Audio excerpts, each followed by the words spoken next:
Okay guys, so we are back with our bottomless walls that we created in our last video. I have wired it off and it slipped a little, but that's all good. And you'll notice that it is leather, very soft leather hard. So it's still flexible, but when I move a little bit, it moves the whole thing. When it's really wet and you move a little bit, it'll only move that little ripple there. We want to move this in sort of a uniform way. Over here, I've got myself a slab. I'm hoping it's the right size. It may seem a little small.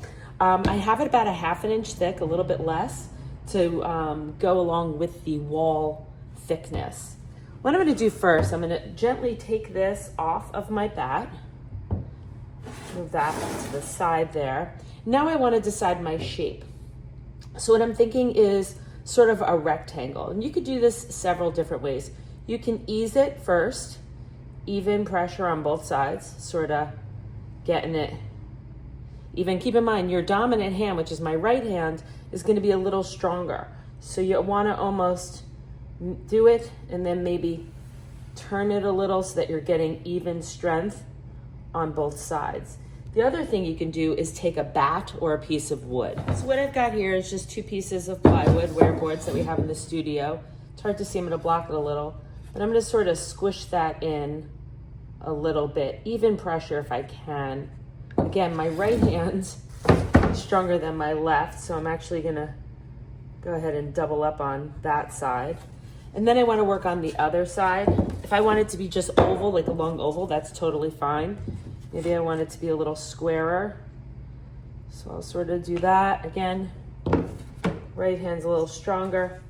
Another thing you can do is you can literally pick it up and sort of push it up against the table in an even sort of way, just to get a little bit more of that straight edge you might be looking for.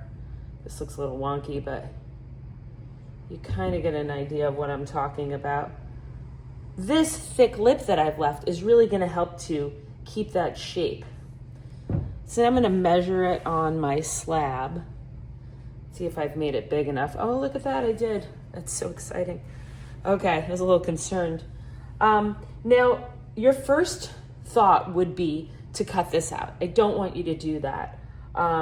We don't want to cut too much, so we want to make sure that we've really got it placed on there before we decide to cut the bottom. Now, what I want you guys to notice, which is super important, I normally don't play with the cylinder as much. You see that overhang or that sort of skirt that I left? That's gonna give me extra clay to sort of smooth it down into the base. So what I am gonna do, my tools here.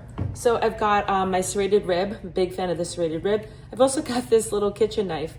If you go to Stop and Shop or your local supermarket, they sell these 3 for like $3, $4. Sometimes you get buy 2, get 1 free.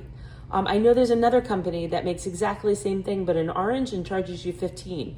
I'm not digging on that company. I love that company. I'm an entrepreneur, do what you need to do. But you could buy 3 of these at the supermarket and they're my favorite. They got a great handle. They maintain sharpness. I'm a fan. So now I'm gonna go ahead and replace that back, make sure that I am right close enough. I wanna sort of play around with this shape a little bit more. You know, it doesn't have to be perfect. It's handmade, right? Now you can see why it was important for me to have straight up and down walls. If the walls were sticking out, this would be a little harder to keep its shape. So now I'm just gonna trace the inside with my knife. You can use a pin tool, a pencil, whatever you wanna do. Now I don't wanna play around with the top. And normally I would tell you, you know, we have to score and slip everything, both sides. I'm gonna take my serrated rib and I'm gonna go on the outside of that. And this way, if I have a little extra serratedness going on, it's gonna happen on the outside of that slab, not necessarily inside. Now I don't mind if it goes on the inside, but some people get bothered. And then they feel like they have to smooth it out and they add water and water makes things crack. So I try and keep the extra texture on the outside so that I don't have to smooth it out later. See what I got going on there? I'm super serrated. Now you can, if this was a little drier, I would say to flip it over and to score and slip it, but I'm gonna let you get away with not doing that today. All right, so I've got my slip here. This is all like my throwing water from this pot because, I don't know, it's a new clay. Figured I'd try it out. I'm a big fan of thick yogurt, like protein drink yogurt. Big fan of the Chobani 15-gram yogurt drink. If it's too watery, water is gonna make things crack. If it's too thick, you may add unnecessary bumps and texture. And I'm just gonna really get that in there. Now, both pieces are the same dryness, so I shouldn't have that much of a problem with shrinkage rate. If I was to not make the slab in advance, the slab might be too wet and it has more time to shrink, and it would shrink and cause cracking. So hopefully, you know, I've got a similar dryness to both and it should be okay. Now, this is why it was important for me to not cut it yet.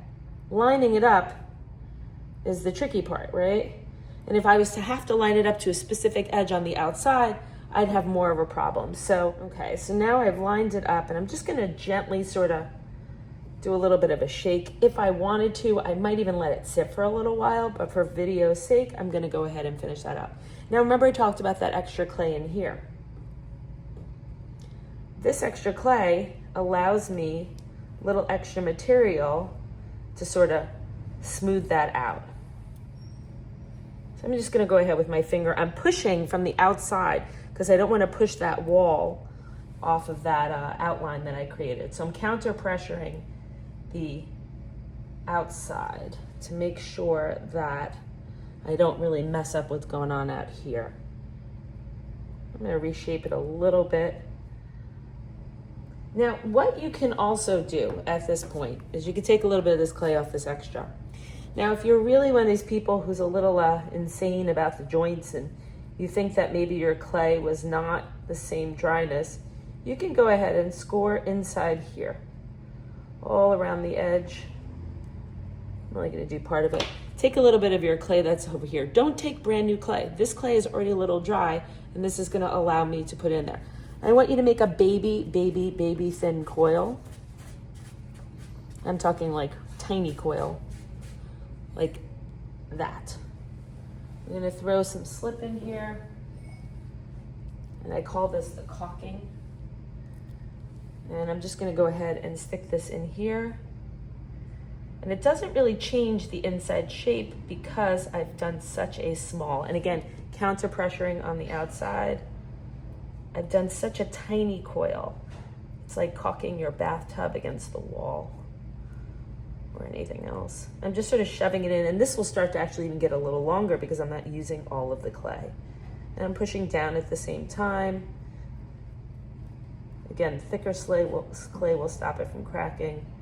I'm not gonna go all the way around for the sake of the video because I'll be here forever. But you can kind of see it sort of adds a little bit of reinforcement to it. If you had texture on your slab, it's now gone in those spots. So I'm gonna squish that away.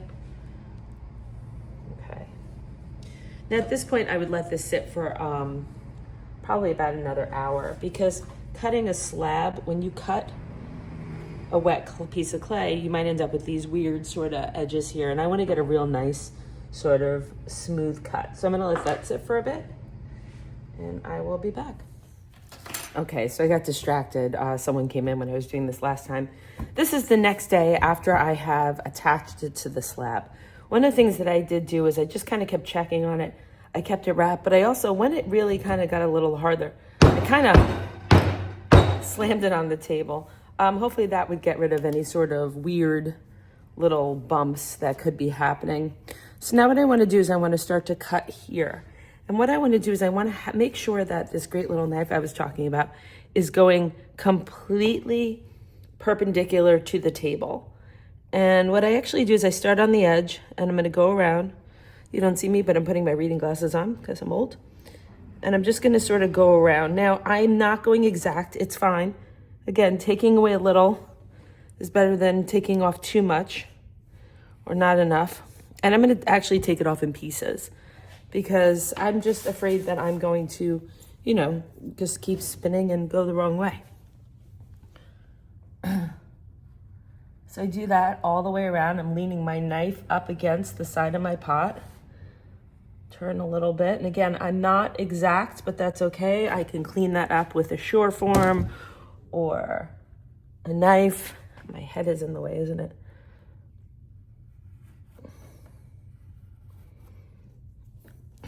Turn as I go.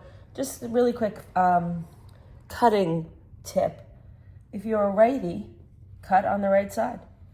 Always cut towards you. Don't try and be all awkward and, you know, cut going away from you or going like this, and just cut towards you, which means keep on turning it until, so that it's always coming towards you.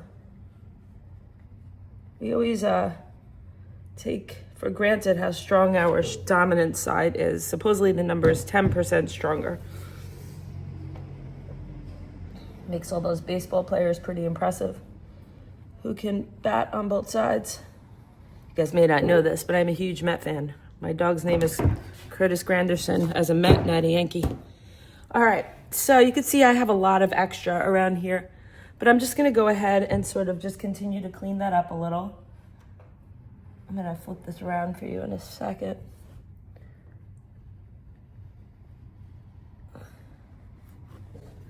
So you can see I've got, there's a bit of extra, but that's okay. My bottom may not be perfect, but I can go ahead and fix that. So what I would actually do at this point is sort of smooth away what I think is extra upside down. I would wait for this to be a little harder, a little drier.